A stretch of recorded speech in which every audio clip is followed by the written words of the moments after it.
Alrighty, welcome everyone to our TELedvisors webinar for May 2018. My name is Kahiwa Sabaya, and the idea for our session today was to give an opportunity for all of our members to share a small project or a project that's in progress or something that they'd worked on that might never ever make it to be a proper research article or something like that, but a way for us to be able to start to share some of the work that we do, because I'm pretty confident we all do really, really cool stuff that I'd love to hear more about. So we've had a number of fantastic volunteers step up for our first showcase, or show and tell. And so next up, moving right along, we have Vebica Evans from ACU. Great, thank you. Thanks, Vebica. Well, what I'm sharing today are just some strategies that we've been implementing to support innovation at ACU. And these are just, we're just implementing them now, so I can't tell you if they've worked, but I thought this is a show and tell of things that are in progress. And yes, I'm Vebica and I'm an educational designer at ACU. So where it stems from is we had some innovation happening, but it was very cowboy style. You know, we may have an academic that wanted to try something and they didn't really consider the systems it may affect or the repercussions, and they'd go ahead anyway. And in the Learning and Teaching Centre on the right, we were kind of perceived to be some kind of group of people, you know, computer says no, the police, roadblocks, you know, suspicious of innovation, and really neither of these extremes is particularly good for an innovation culture. So that's where this project came from. And some of the strategies, well, what we looked at were, there are projects that academics, you know, want to try that are not high risk. It might be using a tool in our existing system, or it might be using a tool that's well regarded and well tested out there. This was not what we were worried about. We were more worried about the bigger things that you see, of things crashing, privacy issues, things that affect infrastructure, big expensive things, you know, but we did want to be able to be innovative. So one of the strategies was we've set up an Intel advisory group, and Intel for us is our shorthand way of saying innovation in technology enhanced learning. And we have tried to make it faculty driven. So we've got across all our faculties, which we have 4 faculties, and we've got 8 reps altogether. So an average of 2 per faculty, but it's more dependent on size because we've got some little faculties. And then we've got some learning and teaching members, and we've made sure also to have some key people from across the other areas, including a student member who so far I feel sorry for, because he comes to our meetings and so far, because we've been very much in the implementation stage, he must be dead bored because there's been nothing to give opinions about. Now, my circle hasn't come out properly, but it said on it leadership, guidance and support, and that's what the Intel advisory group is all about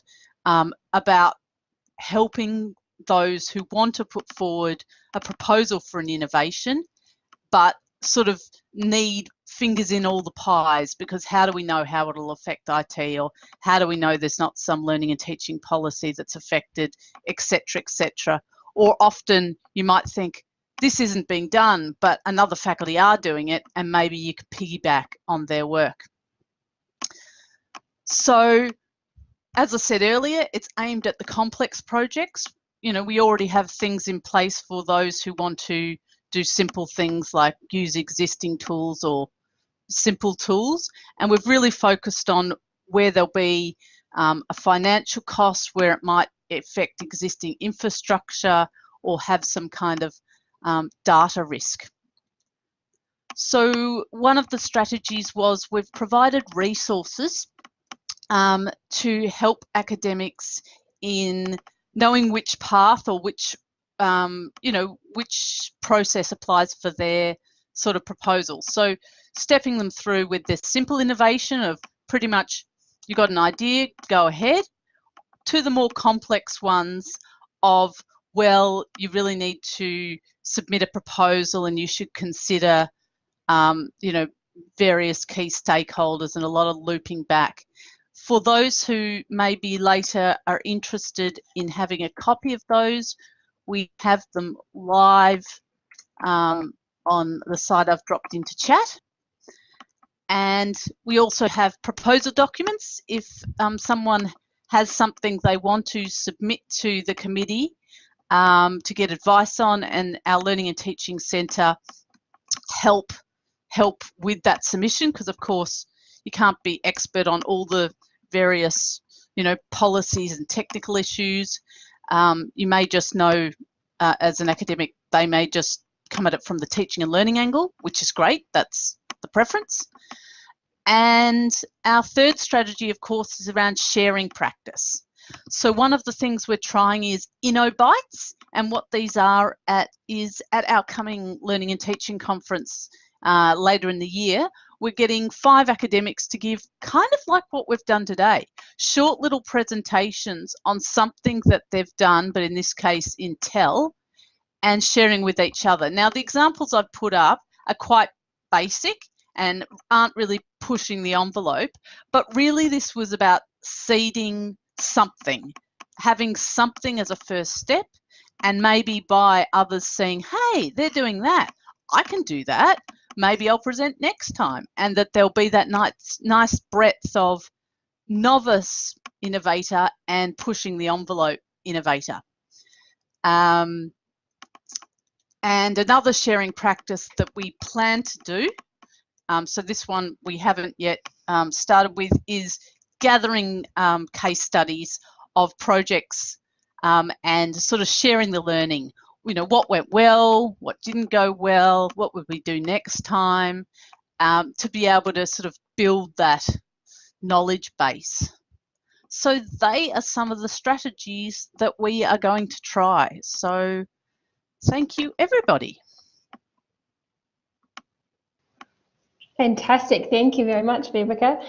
It looks, again, I think a lot of love in the chat window for involving the students and students as partners right from the very beginning as things are all getting set up. A lot of support for that. And also particularly for the Innobytes, that idea of sharing really useful, practical, short, sharp presentations. And it sounds like other organisations have done something similar and had that be really successful there as well. So we've got another couple of minutes. Are there any particular questions that people would like to pose? We've got space for maybe 1 or 2.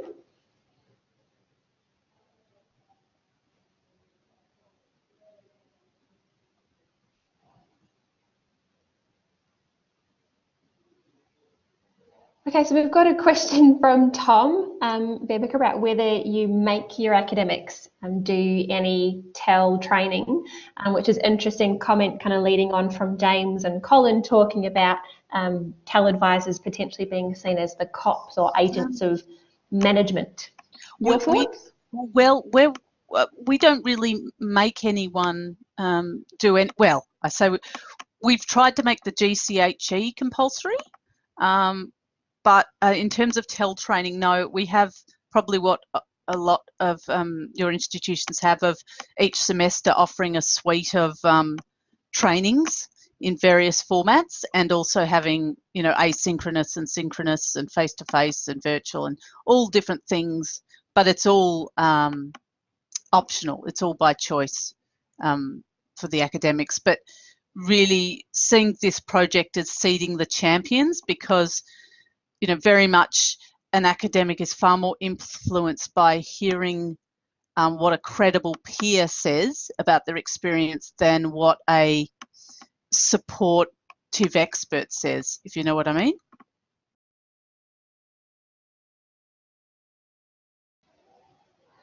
Excellent. I think that's something that's definitely kind of coming through, the value of potentially working from a peer-to-peer and having people being able to opt in, and also links back to some of the work that Sarah was talking about and the conversations there about the drivers of change and how we can influence that in our roles. Alrighty. Please join me in thanking Vebica, and again we can continue the conversation over on the Moodle site. I'm sure there are other ideas and suggestions and practice that we're all doing in our different institutions that we can learn from. Fantastic.